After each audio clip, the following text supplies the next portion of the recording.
The Las Vegas' 2023 free agency experience is basically over, and now we're going to take a look at what holes remain on the team and what everybody knows the Raiders are likely going to do in the upcoming NFL draft. Here we go. We are on the clock right now, and Will Levis is available. He could be the quarterback of the future. The biggest thing the Raiders did is re-sign players, and it started off with the franchise tag of Josh Jacobs. We don't know how happy he is after the S is sad for real comments, but he's gonna make a lot of money if he does play this year for 10 point something million dollars. So I don't think he's gonna turn that down or hold out. I think Jacobs is gonna play regardless of the situation. And Amir Abdullah has been re-signed on a 1-year contract. Raiders retained him along with linebacker Curtis Bolton. Also got Grossu there, a backup center, and we know the centers and the guards are supposed to be interchangeable in Josh McDaniels' offense. The Raiders also re-signed Jesper Horsted because they got rid of Darren Waller. Oh my goodness, I don't think they should have done it, but hey, they did it. And if Darren Waller ends up being unavailable for the Giants this upcoming year, then Josh McDaniels will look smart by getting rid of him for just a 3rd-round pick. But if Darren Waller straight balls out with the Giants and looks anything close to how he did in 2019 and 2020 under John Gruden, then it's going to be another L for Genius Josh.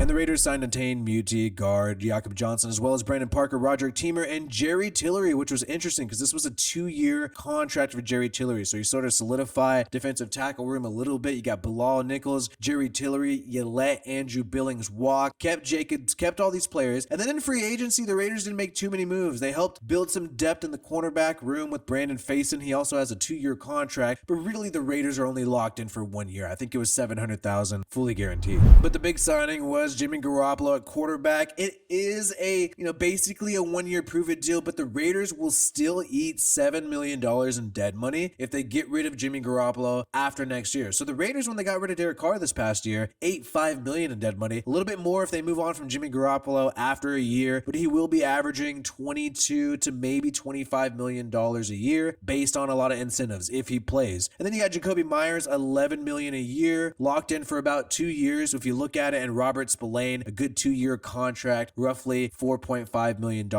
a year at linebacker. So solidified this along with Marcus Epps, a similar contract to Robert Spillane, 2-year contract, solidifying the safety room. And Philip Dorsett, 1-year contract, $1 million, not too much bought in there, but the guy, is in his early 30s as a receiver, but still speedy. So if you look at all these moves and you look at the holes on the Raiders team, still can use some help at defensive tackle, especially a nose tackle and in the run. You still could upgrade at corner. You really only added Faison there. Did not resign Rock Ya-Sin, did not resign Anthony Averett. And then tight end, it's huge. You got rid of Darren Waller. That's the biggest hole on the offensive side of the football. And also guard. You're gonna also need some help at guard. They did re-sign Jermaine Illuminor. He announced it himself. We don't know the contract yet. But the offensive line does look set, especially with re-signing Muti. Receiver room is set. If they're really going to roll with Renfro, and I believe some guarantees did kick in, they could still move on from Hunter Renfro. It's still the case that if they trade Hunter Renfro after June 1st, and this is according to Spotrac, that the Raiders would still save money in cap space this upcoming season and eat some cap space mainly next year in 2024.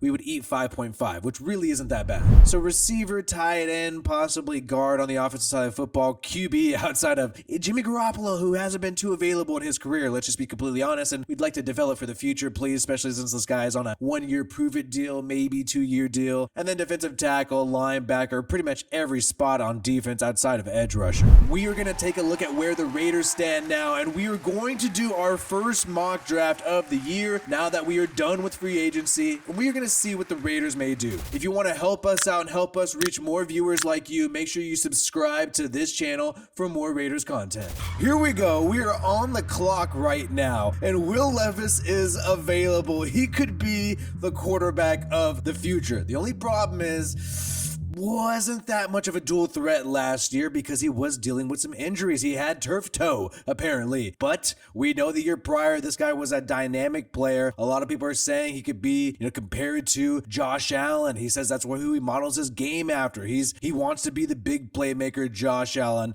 And a lot of people think he has a high ceiling. But we have Jimmy Garoppolo, and Jimmy Garoppolo is going to start this year. He is going to get that opportunity unless he magically gets beaten out at camp. Seems like he's going going to be the starter. And we do need help in the cornerback room. We have Nate Hobbs. Yes, we re-signed Brandon Faison to a 2-year contract, but a little more like a 1-year and maybe a 2nd-year commitment if we're going to be real. We still have Tyler Hall on the roster as well, and Amik Robertson. I think we need a cornerback. I'm also interested in Tyree Wilson. We know the Raiders met with Tyree Wilson at the Combine. He could be a great edge defender opposite of Max Crosby, and the Raiders have the ability to move on from Chandler Jones after this season in the 2024 offseason if he's not performing to his contract, which is a fat contract. So a lot of different ways we can go here right off the bat. Just monitoring some people who could be available later, maybe a Hendon Hooker, maybe a Jake Haener. I think those guys could be pretty interesting. So, I'm going to go ahead and,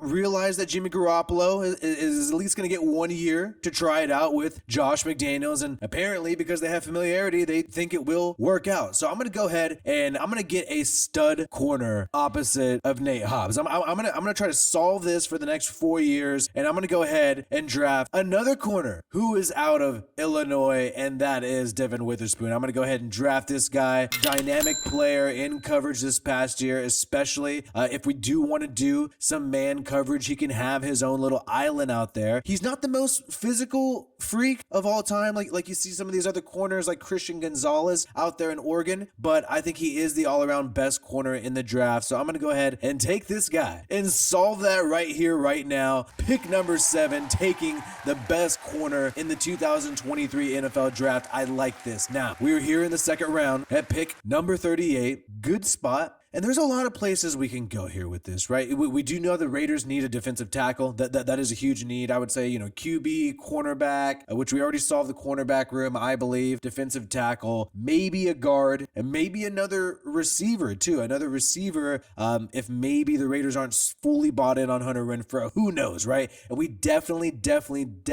need a tight end. We talked about some of the tight ends available. Luke Musgrave, do I want to reach and try to grab this guy in the 2nd round? He's not suggested to me, but I think he could be a great pass catcher. I think he could really develop in that role. He is, projected to be 1st, 2nd round. The big problem with Luke Musgrave is the fact that he only played like 2 games last year because he dealt with some injuries, but I believe he ran a 4.6 40-yard dash. Let's check this guy out. I think he did pretty well. So even though he dealt with some injuries, he does appear a little ready to go. Athletic guy. Like I said, he's not going to be Darren Waller. He's not going to be this physical freak show, but he could be a starting tight end for us in the future, and we still have Jesper Horsted there. And maybe the Raiders will rely more on their wide receivers since they have 3 guys they're paying heavily this upcoming season, and he could eventually be a great deep threat. So I'm definitely considering him. Hendon Hooker is still available here, but they're saying he might be available a little bit later. I'm going to need to monitor that. And I could draft Mozzie Smith from the Michigan Wolverines. We know the Raiders did not re-sign Andrew Billings. We kind of need a nose tackle. However, the Raiders drafted Matthew Butler and Neil Farrell Jr. last year. I think they're expecting those guys to take a big step up in year 2, and maybe that's why they didn't really go after a defensive tackle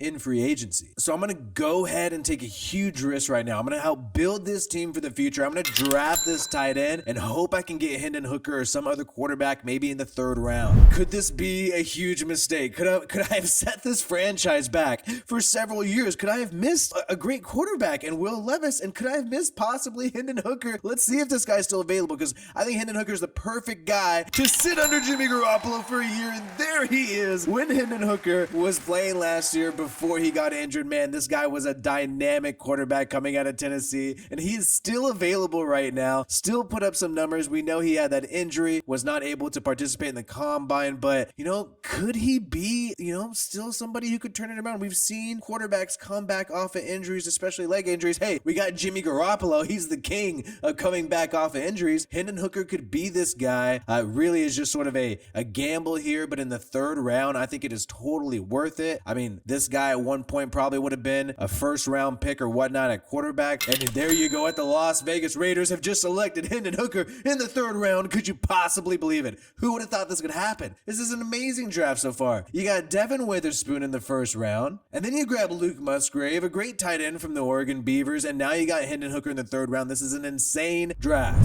And honestly, we still have a lot of needs at tight end. I mean, we don't know for sure if Luke Musgrave is going to be the guy.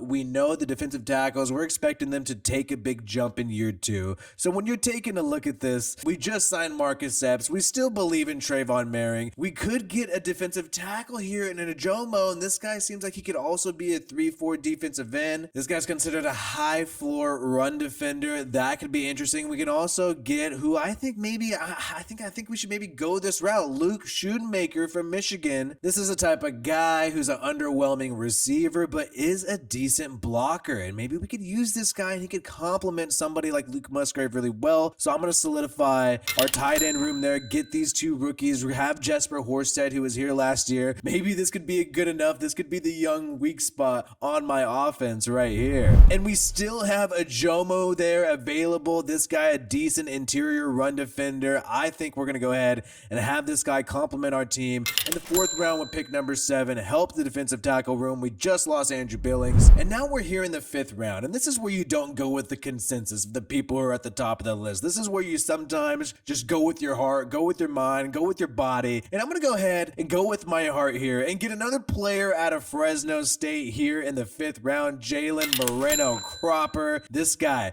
dynamic wide receiver from Fresno State for the past few years, playing with Jake Hayner. I think he could be great. Has a little bit of a size issue, but I thought he did well at the combine. He could be a 4th string wide receiver for the Raiders, somebody you could develop if they make a decision on maybe Hunter Renfrow or maybe someone else. Who knows? But the Raiders need more help, more depth in the receiving game. Why not take a chance on Jalen Moreno Cropper? And the Raiders signed Spillane at linebacker, still have Diablo, also re-signed Bolton, but we could use some more depth at linebacker. We're going to go ahead and take a chance on the coverage linebacker, Dorian Williams, out of Tulane in the 5th round with pick number 10. Take a chance on him. You know, we're making some wild moves. Jalen Moreno Cropper, than him. We're in the 5th round here. We're trying to find the next Renfrow, the next Max Crosby. Here we are in the 5th round still. And I know we drafted a quarterback earlier with pick number 2. But Jarrett Stidham is gone. We need to make sure we have a good quarterback room around Jimmy Garoppolo. Why not grab another rookie? Take a chance on 2 guys in this upcoming draft class at quarterback. Supposed to be a good draft class at quarterback. Aiden O'Connell is there. Stetson Bennett is there. I don't know. Stetson Bennett's had some problems. We know he's 25 years old, kind of like Hendon Hooker. Aiden O'Connell has been productive, has a decent touchdown interception ratio, also 25, but I still think he has a higher upside than Stetson Bennett. So while we're in the 5th round, I'm going to go ahead and take another quarterback with Aiden O'Connell. And now we're here in the 6th round with 4 more picks left. Let's go ahead and just look around, see what we could possibly do. This is a moment where you're sort of reaching here, trying to find some talent, right? Trying to see what could possibly happen. Can you find a diamond in the rough? Is that possible? And you know, we want to have as much competition at defensive tackle as possible. We didn't address that at all in free agency. We don't mind drafting a bunch of defensive tackles and see who could fight it out. Jacob Slade, inferior defensive tackle from Michigan State, could be an interesting prospect. Let's go ahead, give him a shot at pick number 6. What if he could be special? Who knows? Some of these guys may end up on the practice squad. We can't always predict all this. We drafted a linebacker earlier, but let's create some more competition and go ahead and check out D. Winters. D. Winters could be an interesting prospect for us coming out of TCU. We could try to get some edge defender depth, see if that's possible. Is Malcolm Kuntz the future of this team? Who knows? Let's check out DJ Johnson out of Oregon.